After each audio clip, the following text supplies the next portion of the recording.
Seja bem-vindo, seja bem-vinda ao DRN Audiolivros. Se você curte aí histórias de alta fantasia e outros tipos de livros, siga a gente aí, que sempre estamos produzindo bastante coisa.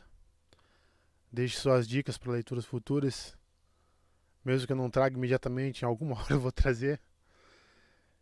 Se tem alguma dica de melhoria também, deixe nos comentários que a gente sempre tenta te seguir. E que 2023 seja um ano melhor para todos nós. Não esqueça de curtir e deixar o like para dar uma força pra gente no canal também aí. E vamos mergulhar nas nossas aventuras. Capítulo 6. Cassian tinha um plano.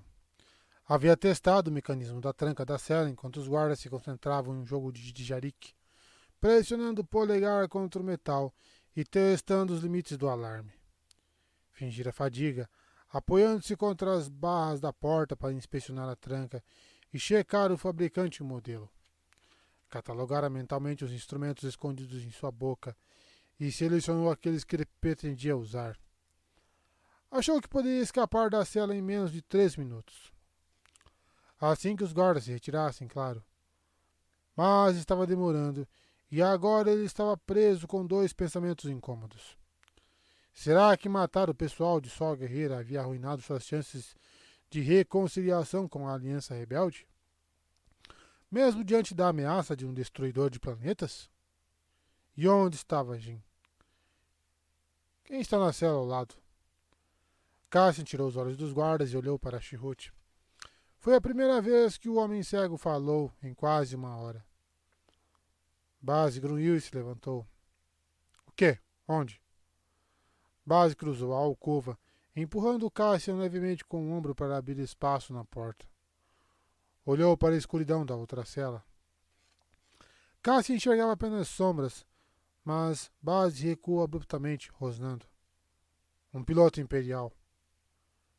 Cassian estranhou e chegou mais perto, tentando ver o que Base enxergava. Que piloto? Imperial? Base deu de ombros. Estreitou os olhos e pareceu avaliar a distância entre ele e a figura esfarrapada, que começava a discernir. Vou matá-lo. Cassian tentou se colocar entre Base e a porta, quando o guardião se endireitou com uma postura hostil. Não, espere. Malditos fanáticos religiosos. Não sabia exatamente o que Base poderia fazer atrás das grades, mas não queria descobrir. Afaste-se. Tocou o peito do homem e tentou parecer persuasivo, mas sem começar uma briga. Base empurrou Cassian, mas voltou para seu canto e sentou-se no chão. Cassian se abaixou diante das barras. A figura esfarrapada se mexeu de um jeito estranho. Sombras se revelaram, membros, cabelos, um rosto sujo de terra e um uniforme abarrotado com os símbolos do Império. O homem não parecia enxergar Cassian. Encarava o vazio entre os joelhos, encolhido como se temesse o escuro e o frio.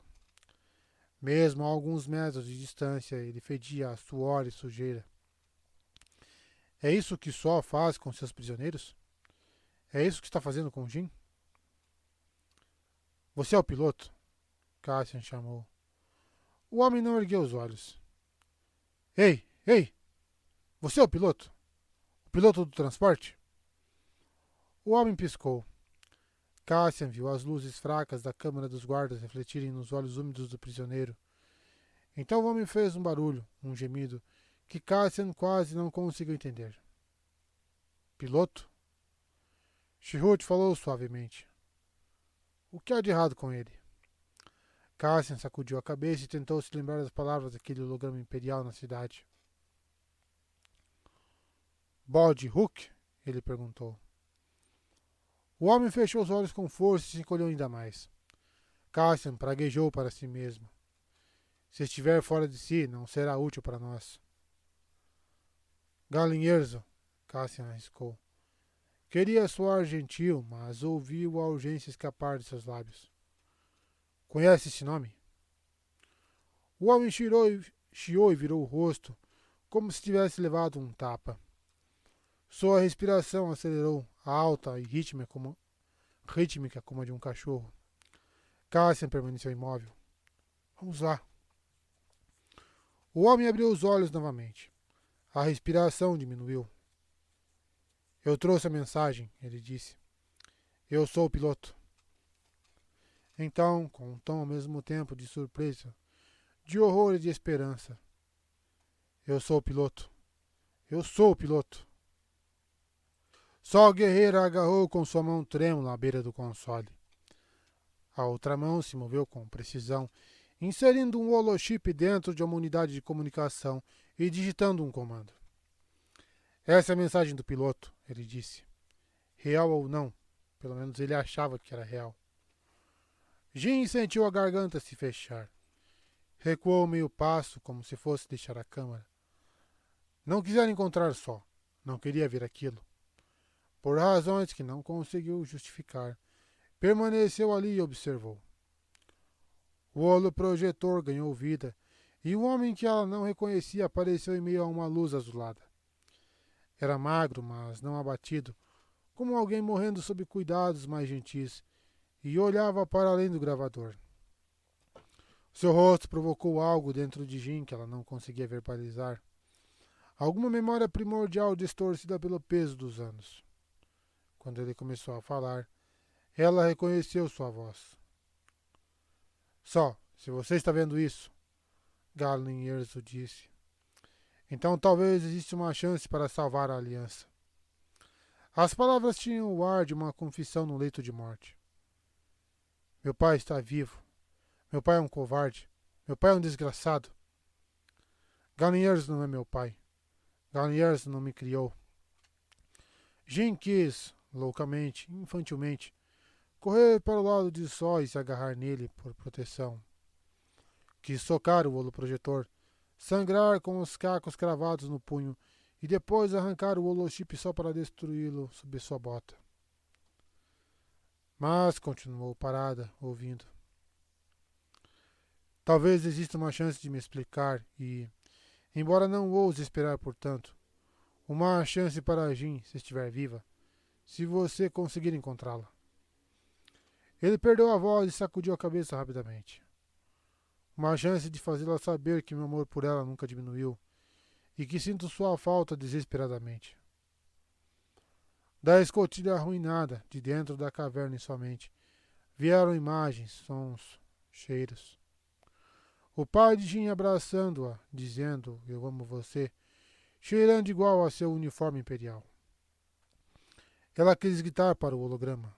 O seu amor? Quem se importa com o seu amor? Você me enviou para Só. Você deixou minha mãe morrer. Você fez isso comigo. Mas ela não disse nada e a gravação continuou falando. Jin, minha poeira estelar, não posso imaginar o que você pensa de mim. Quando fui levado embora, encarei muitas verdades amargas. Fui informado de que, mais cedo ou mais tarde, Krennic a encontraria. Ele me provocava com isso. Por meses fingia se esquecer de você. E então deixava escapar em alguma conversa que tinha uma nova pista sobre você ou sobre Só. Parte de mim ansiava por essas menções. Agora entendo que era um tipo de tortura. Com o passar do tempo, acreditei que você estava morta ou tão bem escondida que ele nunca encontraria. Mas sabia que, se eu me recusasse a trabalhar, se tirasse minha própria vida, seria apenas questão de tempo até Krennic perceber que já não precisava de mim para completar seu projeto. Pronunciou essas palavras rapidamente, quase as atropelando em sua pressa. No silêncio que se seguiu, sua boca trabalhou sem produzir som. E então recomeçou. Você pode achar que isso é uma desculpa, que fui medroso e devia ter morrido. Para ser objetivo, aqui, pela primeira vez, ele sorriu. Foi um sorriso feio, cheio de esforço. Eu deveria admitir a possibilidade. A história vai me perdoar ou me crucificar, como é apropriado. Mas eu gostaria apenas que me esquecesse. Jin ouviu as explicações de seu pai, suas justificativas enquanto se amontoavam, uma após a outra. Justificativas demais para considerar, demais para rebater, anos de análises pessoais de Galen e autocensura jogadas no espaço de um segundo. Ele tentava responder a todas as questões que ela pudesse ter, antecipar todas as respostas, e aquele fluxo intenso negou a Jim uma oportunidade para a lógica ou fúria. Como poderia não o detestar? Como seu coração poderia não se partir? Precisava se sentar. Suas pernas vacilavam, tão instáveis quanto a bengala de sol. Mas continuou de pé, observando. Então fiz aquilo que ninguém esperava. Eu menti. Sua voz se tornou mais firme, como se agora entrasse em seu território. Ou melhor, aprendi a mentir. Atuei no papel do homem derrotado e resignado ao santuário de seu trabalho. Eu me tornei indispensável ao mesmo tempo que preparava as bases da minha vingança. Você pode ter ouvido rumores, vazamentos sobre uma estação de batalha que contém o protótipo de um laser avançado. A estação de batalha é real. Seu canhão principal foi projetado para penetrar a crosta de um objeto planetário, para injetar energia em um mundo até as ligações da matéria se desfazerem. O resultado, nós acreditamos, seria a violenta obliteração do planeta. Nada sobreviveria. Nada poderia ser reconstruído.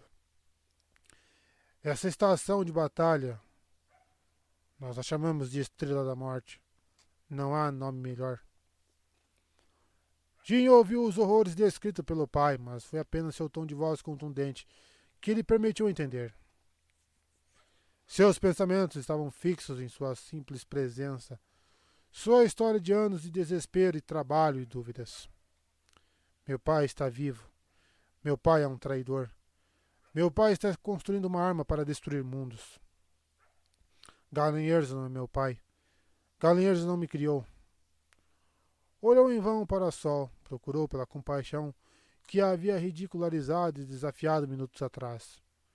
Porém, ele também observava a mensagem com uma expressão fria e sóbria, como se, pela primeira vez, ouvisse as palavras de Galen e considerasse suas implicações em vez de procurar por alguma armadilha. Meus colegas, Galen disse, muitos deles enganaram-se pensando que estavam criando algo tão terrível e poderoso que nunca seria usado. Mas estavam errados. Nunca uma arma foi criada para ser deixada sem uso na prateleira. E o dia em que será usada se aproxima. Sua cabeça se virou para longe do gravador, como se temesse dizer as próximas palavras mais do que qualquer coisa. Acrescentei uma falha no interior do sistema, uma cicatriz tão pequena e poderosa que eles nunca encontrarão. Jim sabia que as palavras eram importantes. Seu pai falava com a agonia sem fôlego de um homem que derramava sua alma. Não era o que ela precisava ouvir, não agora. Já não sentia as pernas vacilando. Uma escuridão envolveu sua visão, como se a escotilha e a caverna somente emergissem para envolvê-la por inteiro. Como se descesse, caindo, para ser trancada em seu próprio crânio, junto com tudo mais que havia negado. Galen tremeu como um homem morrendo sob uma chuva gelada. Parecia que a confissão fora demais. Jim, se estiver me ouvindo, estava atropelando as palavras novamente. Minha querida, tanta coisa da minha vida foi desperdiçada. Tento pensar em você apenas nos momentos em que me sinto forte, pois há a dor de não a ter comigo, a sua mãe, nossa família. Ele fez uma pausa, tentando se concentrar, mas com um resultado limitado. A dor daquela perda é tão grande que a qualquer momento sinto que posso despencar. É tão difícil não pensar em você. E em onde você está. Imagino, logicamente, racionalmente, que você luta com a rebelião. É difícil imaginar só direcionando a qualquer outro caminho, e você sempre teve a mesma fúria. Ele sorriu pela segunda vez. Agora o sorriso não foi forçado e não teve a mesma amargura e autodepreciação. O mesmo senso insistente da justiça de sua mãe. Ficou aterrorizado ao imaginá-la adulta, trabalhando para se opor à injustiça na galáxia, seja dentro de um laboratório, seja de um caça estelar. Ficou aterrorizado e acho que a rebelião não poderia ter uma amiga melhor. Mas, e se não for o caso? Se eu estiver errado e você tiver deixado a rebelião e só para trás, e esta mensagem a alcançar mesmo assim. Você não me deixará menos orgulhoso, Jim. Se encontrou um lugar na galáxia não tocado pela guerra, um lugar tranquilo, talvez com uma família.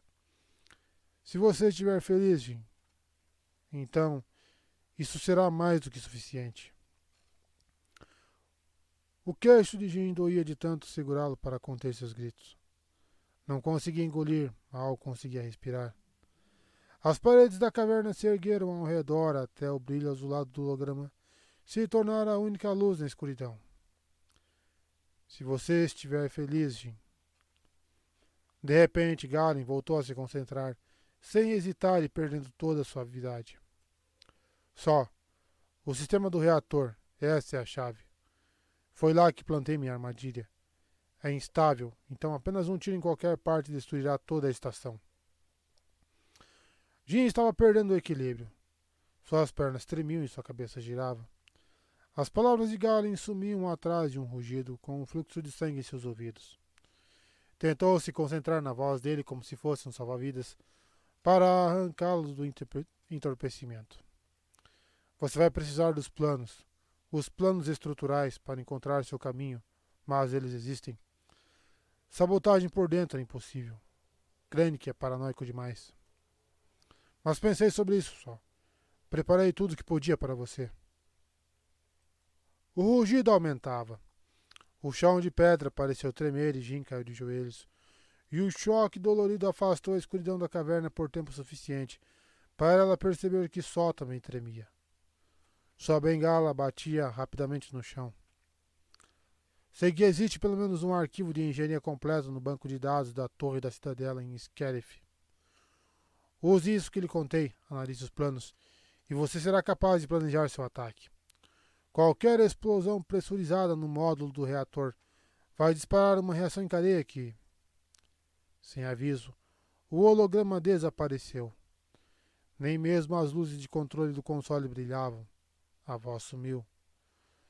Só a guerreira gritou algo quando o monastério se sacudiu e uma onda de poeira invadiu a janela. Algo terrível estava acontecendo em Jeddah. Jim sabia disso. Mas havia perdido seu pai. A caverna embaixo da escuridão arruinada a engoliu, envolvendo-a na escuridão.